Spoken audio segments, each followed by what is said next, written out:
والمیزان، اور ایمان رکھنا چاہیے میزان پر۔ میزان کا معنی ہے ترازو، جس کی جمع موازین آتی ہے۔ قرآن کریم میں اللہ رب العزت نے لفظ موازین استعمال فرمایا ہے، فَنَزَعُ الْمَوَازِينَ الْقِسْطَ، اور میزان بھی ہے فَلَا نُقِيمُ لَهُمْ يَوْمَ الْقِيَامَةِ وَزْنًا، وزن کے لیے میزان ہوگا ہی نہیں کفار کے لیے۔ اس کا مطلب کیا میں عرض کرتا ہوں، علماء کی رائے یہی ہے کہ میزان تو ایک ہوگا، اتنا بڑا ہوگا کہ اس کو میزان کی بجائے موازین بھی کہہ دیتے ہیں۔ میزان تو ایک ہوگا لیکن اس میں اتنے اعمال تولے جائیں گے کہ اس کو موازین بھی کہہ دیتے ہیں۔ تو کبھی میزان کو موازین کہتے ہیں اس کے حجم کے اعتبار سے، اور کبھی میزان کو موازین کہتے ہیں اس میں تلنے والے زیادہ اعمال کی وجہ سے۔ ہے ترازو ایک، کئی ترازو کی ضرورت تو تب ہونا جب کئی بندوں کا حساب اکٹھا ہونا ہو۔ جب ایک ایک بندے کا حساب ہونا ہے تو پھر کئی ترازو نہیں چاہیے، ایک ترازو ہی کافی ہے۔ عقلی توجیہ ذہن میں رکھے نا، اس لیے میزان ایک ہوگا۔ قیامت کے دن اعمال کو تولا جائے گا، اعمال کو گنا نہیں جائے گا۔ اس لیے اعمال کا جو وزن ہوگا اس کی بنیاد حسن نیت ہوگی۔ قرآن کریم میں ہے تبارک الذی بیدہ الملک وہو علی کل شیء قدیر الذی خلق الموت والحیاۃ لیبلوکم ایکم احسن عملا، لیبلوکم ایکم احسن عملا، لیبلوکم ایکم اکثر عملا نہیں فرمایا، احسن عملا۔ تو قیامت کے دن اعمال کو تولا جائے گا، اعمال کو گنا نہیں جائے گا۔ اگر ایک آدمی کے 2 رکعت نفل ہیں اور ان میں اخلاص زیادہ ہے، اور ایک آدمی کے 200 نفل ہیں اور اس میں اخلاص کم ہے، تو 2 رکعت والوں کو اجر زیادہ ملے گا کیونکہ اس کی نیت زیادہ اچھی ہے۔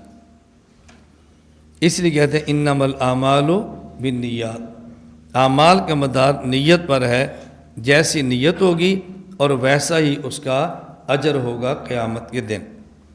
تو قیامت کے دن اعمال کو گنا جائے گا، اعمال کو تولا جائے گا، گنا نہیں جائے گا۔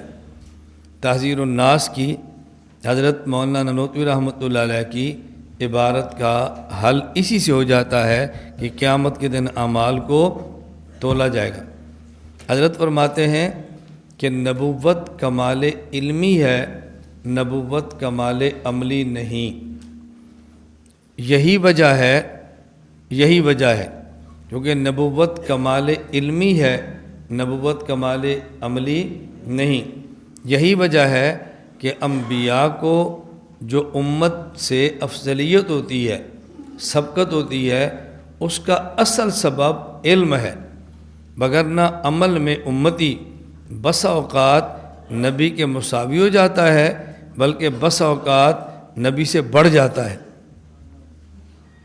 یہ حضرت کی عبارت ہے جو اہل بدعت کے یہاں قابل اعتراض ہے کہ وہ پیغمبر کی توہین فرما رہے ہیں کہ امتی عمل میں نبی سے آگے بڑھ جاتا ہے۔ حضرت فرماتے ہیں کہ کمال علمی ہے نبوت، کمال عملی نہیں ہے۔ کمال وہ ہوتا ہے جو صاحب کمال میں ہو اور دوسرے میں نہ ہو، یا صاحب کمال سے کم ہو۔ اگر میرا شاگرد یہ کہے ہمارے استاد سفید رنگ کے کپڑے پہنتے ہیں، تو دوسرا کہے گا ہمارے استاد بھی سفید رنگ کپڑے پہنتے ہیں، میرا کمال کیا ہوا؟ کوئی میرا شاگرد کہے ہمارے استاد جی 2 گھنٹے پڑھاتے ہیں، کوئی کہے گا ہمارے استاد جی 4 گھنٹے پڑھاتے ہیں، میرا کمال کیا ہوا؟ اگر کمال علمی ہو، کوئی شخص یہ کہ جی ہمارے پیغمبر حضرت محمد صلی اللہ علیہ وسلم نے ایک حج فرمایا ہے، کوئی امتی کھڑا ہو جائے گا میرے ابا جی نے 10 حج کیے۔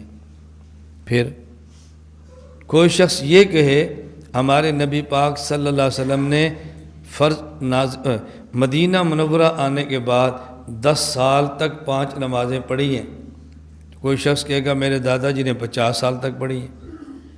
اب آپ کیا کہیں گے؟ تو کمال نبوت کمال علمی کا نام ہے، کمال عملی نہیں ہے۔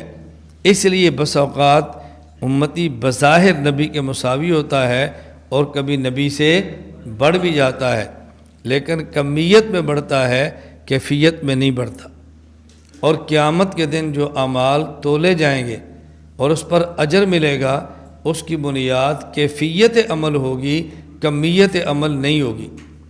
کمیت عمل کا معنی عمل کی مقدار، یہ نہیں دیکھا جائے گا عمل کتنے کیے ہیں۔ کیفیت عمل، اخلاص، یہ دیکھا جائے گا کہ عمل کیسے کیا ہے۔ اہل السنت والجماعت احناف دیوبند کا عقیدہ ہے کہ ہمارے پیغمبر پاک صلی اللہ علیہ وسلم کا ایک حج امت کے اربوں حجوں سے افضل ہے۔ ہمارے پیغمبر پاک صلی اللہ علیہ وسلم کا ایک سجدہ امت کے کھربوں سجدوں نہیں، کھربوں نمازوں سے افضل ہے۔ اس کی وجہ قیامت کے دن اعمال کو گنا نہیں جائے گا، بلکہ قیامت کے دن اعمال کو تولا جائے گا، اور وزن عمل کی بنیاد حسن نیت، اخلاص، تواضع، عاجزی، انکساری، تذلل، خشوع اور خضوع ہوگا۔ جتنا جس بندے میں عاجزی اور خشوع زیادہ ہوگا، اتنا ہی اس کے عمل کا وزن بھی زیادہ ہوگا۔ اور تواضع کی بنیاد عظمت ہے۔ جتنی کسی کی آپ کے دل میں عظمت ہوگی، اتنی ہی اس کے لیے آپ کے دل میں تواضع اور عاجزی بھی ہوگی۔ بیان ختم ہوتا ہے، مصافحے ہوتے ہیں۔ ایک آدمی مصافحہ کر رہا ہے، دو ہاتھ سے مصافحہ کر رہا ہے اور ہاتھ کو ساتھ چوم بھی رہا ہے۔ ایک آدمی مصافحہ کر رہا ہے، مصافحہ کرنے کے بعد اپنے ہاتھ کو جسم پر بھی مل رہا ہے، اور ایک بچہ آتا ہے مصافحہ کرنے کے لیے، وہ مصافحہ کرتا ہے تو ایسے دیکھ رہا ہوتا ہے، جیسے مصافحہ کر رہا ہے اسے دیکھ بھی نہیں رہا، جیسے مصافحہ کرنا ہے وہ ادھر بیٹھا ہے اور بچہ یوں دیکھ رہا ہے اور ساتھ ہنس بھی رہا ہے۔ کیوں؟ وہ لوگوں کو دیکھ کر مصافحہ تو کر رہا ہے، لیکن جس سے مصافحہ کر رہا ہے اس کی عظمت اس کے دل میں نہیں ہے کہ اس کے لیے تواضع بھی اختیار کرے۔ اور تواضع کی بنیاد معرفت، جس قدر کسی کی معرفت ہو اسی قدر اس کے لیے تواضع بھی ہوتی ہے۔ آپ سبق سے فارغ ہوں، باہر ایک بزرگ ہیں، سفید داڑھی ہے، وضو کر رہے ہیں، آپ گزر جائیں گے۔ وضو کے بعد مسجد میں جا رہے ہیں، آپ گزر جائیں گے، آپ مصافحہ نہیں کریں گے۔ اور کسی نے بڑی ہمت کی تو سلام کر دے گا، السلام علیکم۔ لیکن اگر ایک طالب علم 10-12 کو کہہ دے یہ جو تشریف لائے ہیں نا، یہ 50 سال سے حدیث پاک پڑھا رہے ہیں، یہ 60 سال سے قرآن پاک پڑھا رہے ہیں، یہ 40 سال سے فقہ پڑھا رہے ہیں، اب بتاؤ طلبہ دوڑیں گے نا؟ پہلے کیوں نہیں دوڑ رہے تھے؟ معرفت نہیں تھی۔ اب کیوں دوڑ رہے ہیں؟ معرفت ہے۔ اور عزت عظمت کے ساتھ مصافحہ کریں گے۔ اور معرفت کی بنیاد علم، جتنی جس کے بارے میں معلومات ہوں اسی کے اندر بندہ اس کی معرفت حاصل کرتا ہے، اور جتنی معرفت ہو اتنی عظمت ہوتی ہے، جتنی دل میں عظمت ہو اتنی ہی تواضع اور عاجزی ہوتی ہے۔ اب بات سمجھنا، اہل السنت والجماعت احناف دیوبند کا عقیدہ ہے تنہا رسول اللہ صلی اللہ علیہ وسلم کو اللہ تعالیٰ کی ذات اور صفات کے بارے میں جتنا علم ہے، امت کے سارے وہ علم جو اللہ کی ذات اور صفات کے بارے میں ہے جمع کر لیں تو علم مصطفیٰ زیادہ ہے۔ نتیجہ جتنا علم، نتیجہ جتنی پہچان اور معرفت رسول اللہ صلی اللہ علیہ وسلم کو اللہ کی ہے، ساری امت کو جو معرفت اللہ کی ہے اس کو جمع کر لیں تو معرفت مصطفیٰ اللہ تعالیٰ کے لیے سب سے زیادہ ہے۔ نتیجہ جتنی عظمت رسول اللہ صلی اللہ علیہ وسلم کے دل میں اللہ کی ہے، امت کے قلوب میں جتنی عظمت خدا کی ہے وہ ساری عظمتیں جمع کر لیں تو جو حضور پاک کے دل میں اللہ کے لیے عظمت ہے وہ ساری عظمتوں سے زیادہ ہے۔